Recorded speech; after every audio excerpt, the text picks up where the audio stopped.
A few years ago, President Dieter F. Uchtdorf recounted a story that has stuck with me. There's an old story of a waiter who asked a customer whether he had enjoyed the meal. The guest replied that everything was fine, but it would have been better if they had served more bread. The next day, when the man returned, the waiter doubled the amount of bread, giving him 4 slices instead of 2. But still, the man was not happy. The next day, the waiter doubled the bread again without success. On the 4th day, the waiter was really determined to make the man happy.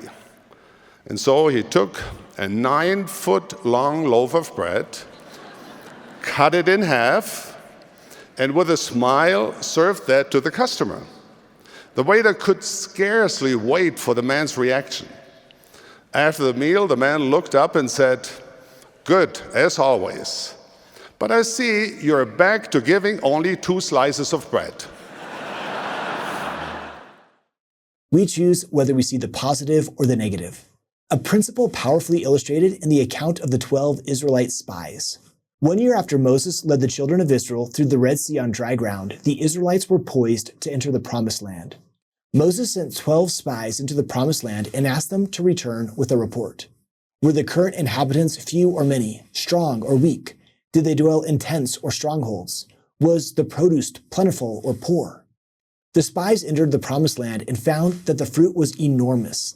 This was certainly a land flowing with milk and honey. However, they also discovered that the inhabitants of the land were many. They were strong and they dwelt in walled cities. 10 of the spies reported that it would be impossible to defeat the inhabitants of the land. 2 of the spies, however, gave a different report.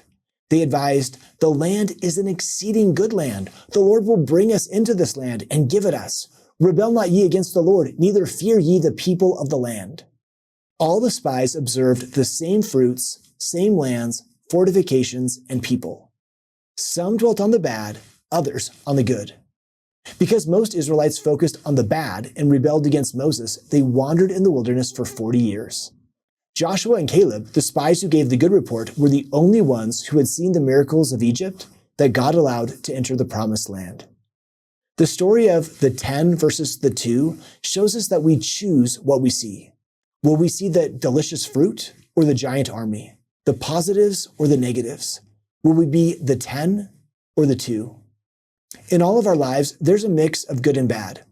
Ultimately, no matter what challenges we face, we can always be grateful for the fact that redemption has been wrought through the sacrifice of the Son of God upon the cross. Even if a major aspect of life seems to have gone seriously off course, God has blessed us immensely in other ways. Recognizing these blessings, looking for the good, as Joshua and Caleb did, is an important key for peace.